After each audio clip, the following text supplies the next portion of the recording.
This is Smart Women, Smart Power, a podcast that features conversations with some of the world's most powerful women.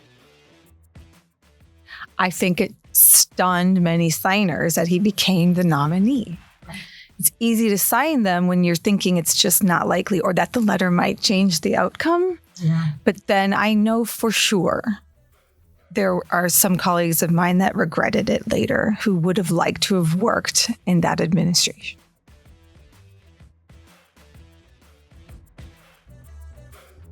We feature thought leaders at all career levels, where we explore, among other things, the many contributions that women make to the fields of international business, national security, foreign policy, and international development.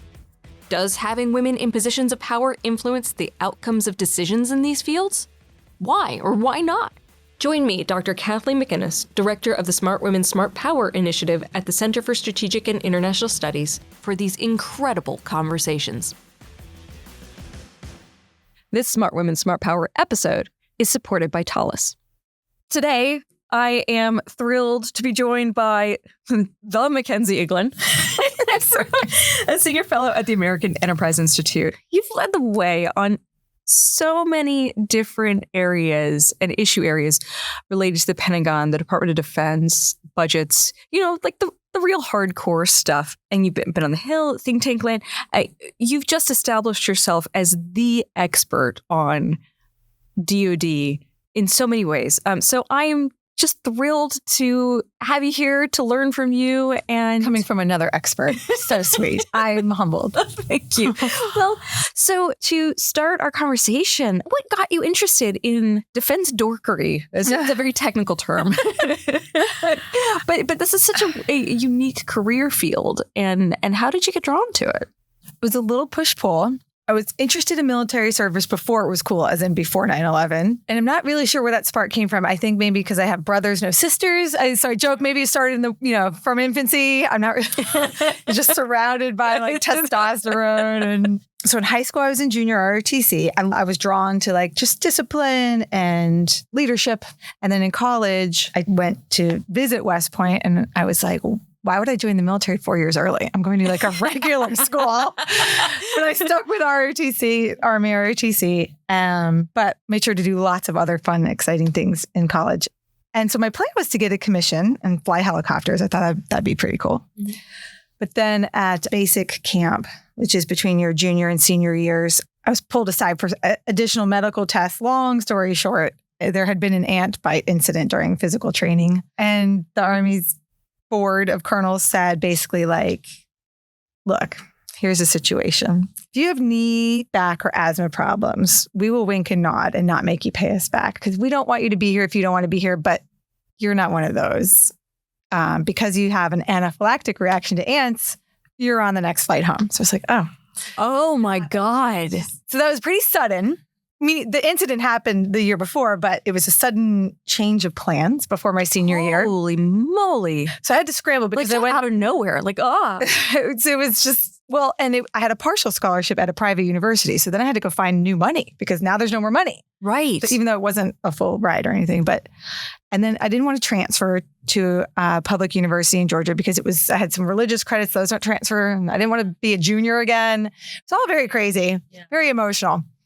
So what a profound moment in college. And the moment of the great ant bite incident at PT before, in the dark at 6 a.m. on campus, that was a little, I didn't know I had an anaphylactic reaction to ants, but we were doing a workout. I was doing sit-ups in my uniform. So my hair is out. I'm in sweats and I feel something. It was kind of dark. And I feel something crawling on my neck. I know. It makes me itchy. So I run to the bathroom and they're screaming, Eaglen. And I'm not going to turn around and take any orders. And I get to the bathroom and I see these ants. And Georgia is known for red ants, but these were just the traditional black kind. I start freaking out because I'm like, oh, that's just creepy. But it was my neck. So next thing I know, the professor of military science is speeding me to the ER. By the time we get there, I'm blind and mute because my whole face swelled shut because they bit right here, around your neck. And I hear 1, 2, 3. I get onto the table and then 3 days later in ICU, they're like, yeah, you have a really bad allergy. This is crazy. So it was really quite the experience. Yeah, that is, well, they say the universe speaks to you in all sorts of different ways. That is definitely a powerful signal. Right. So fast forward to my crisis summer where I'm like, well, what am I going to do with my life now? How am I going to stay in school, graduate on time? And what am I going to do with my as a career? So after like a week of feeling sorry for myself, I woke up and I said, the universe does speak to you. I don't really take orders that well anyway. We have this beautiful system where there's civilian control over the military. Yeah. So I'm going to go to DC. I'm going to work at the Pentagon. And my first day at the Pentagon was 9/11. Wow. So what office did you start in OSD? I was a presidential management fellow. I was in the badge office waiting to get into the building because we put in process somewhere else in Alexandria on that Monday because, of course, 9/11 was a Tuesday.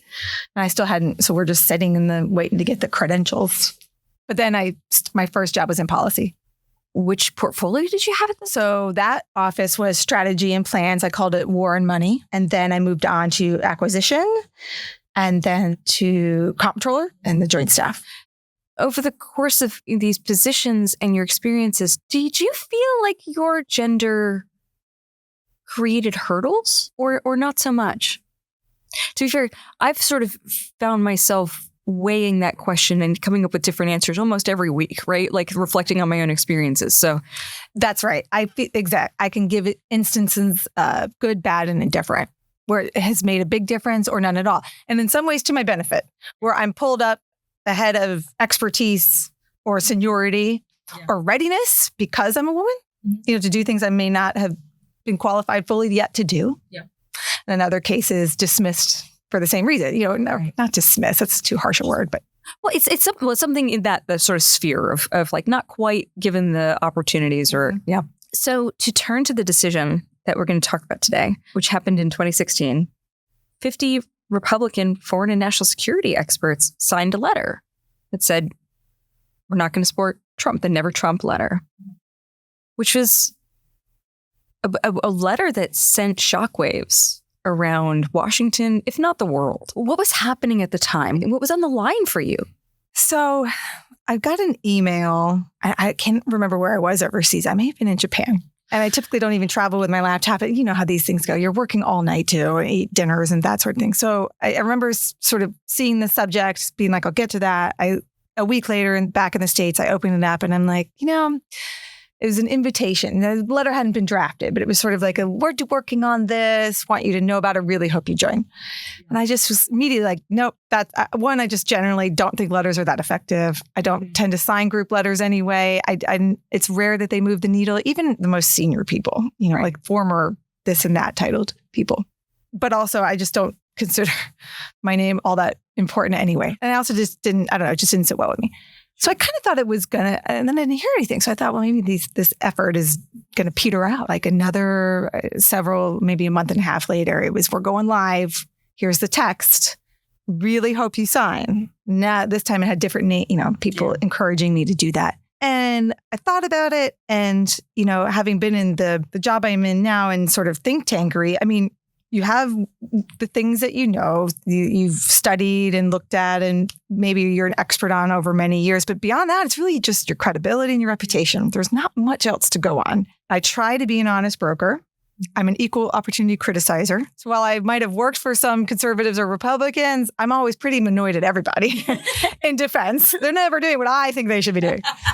So, but I'll praise and laud whenever anyone deserves it, and I will tell them when they're wrong. It's a nonpartisan. Like our field is rather nonpartisan in that way. A lot of us just tend to try. I'd like to keep it that way, and I didn't. So I don't like the personal. And I also am big on keep your disagreements over policy, never over people, if you can.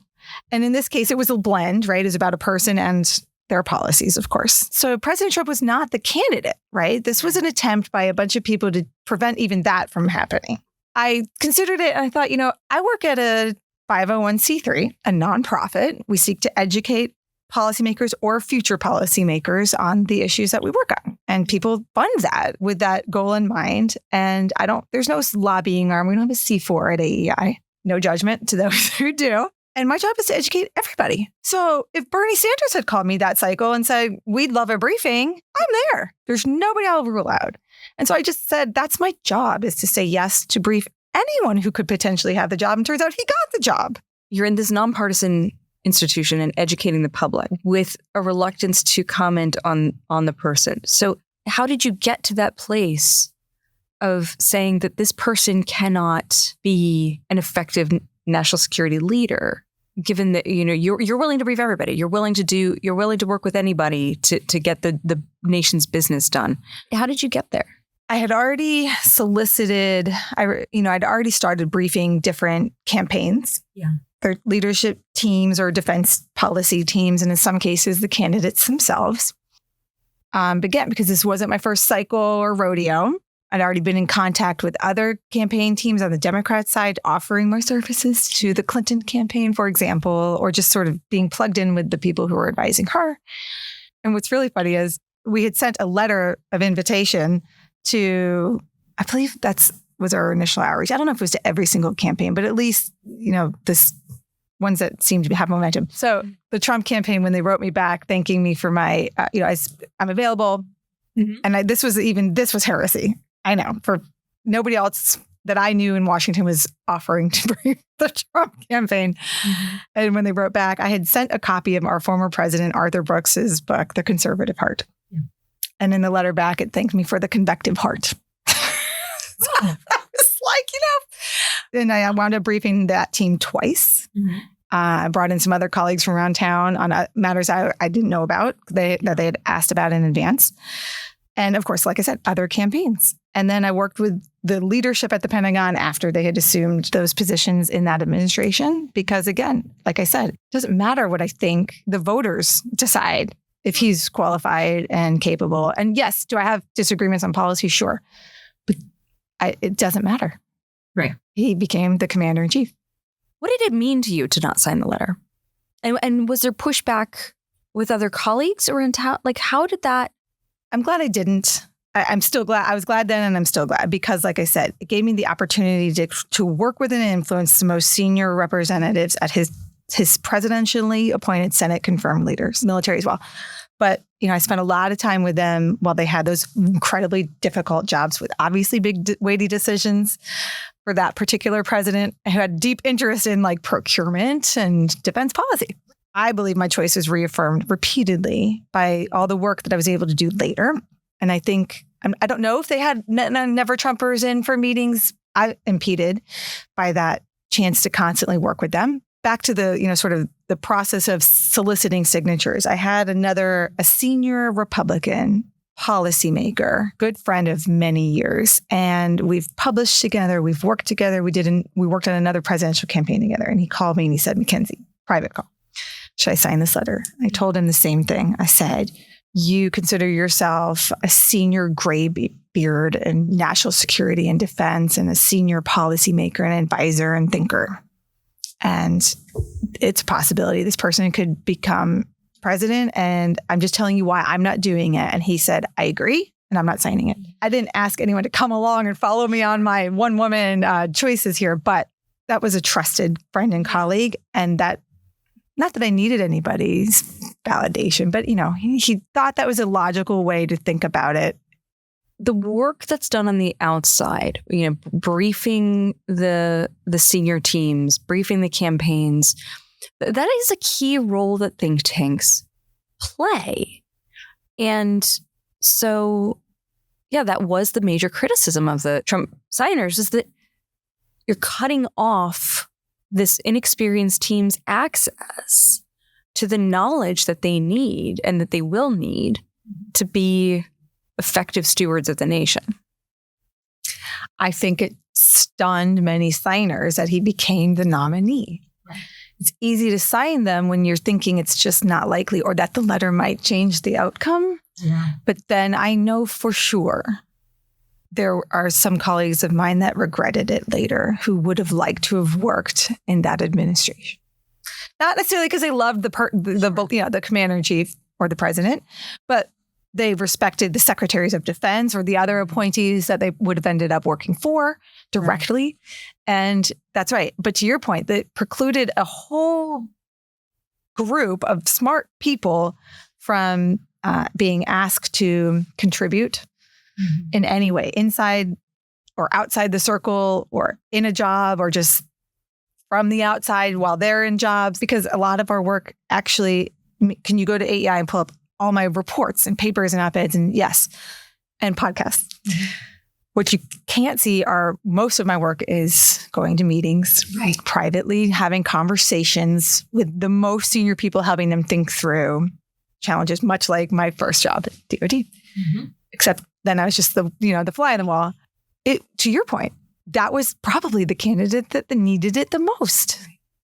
Taking a step back, the think tank space, there's been this proliferation of a bunch of new institutions. When I was on the Hill working at CSIS, I called it, our leaders are awash in this tsunami of information right now. There is that natural cycle of in and out, Republicans, when the Republican administration's in power, then the Democrats usually, play roles in think tanks, stay up to speed, and then we do the switcheroo. And it's, for all of its faults and certainly accusations of nepotism or something like that, it does have an effective function of, again, keeping a shadow government intact, helping make sure that a transition, when a transition occurs, that the nation's business can keep going as smoothly as possible. Taking that raw experience and that decision to stand by your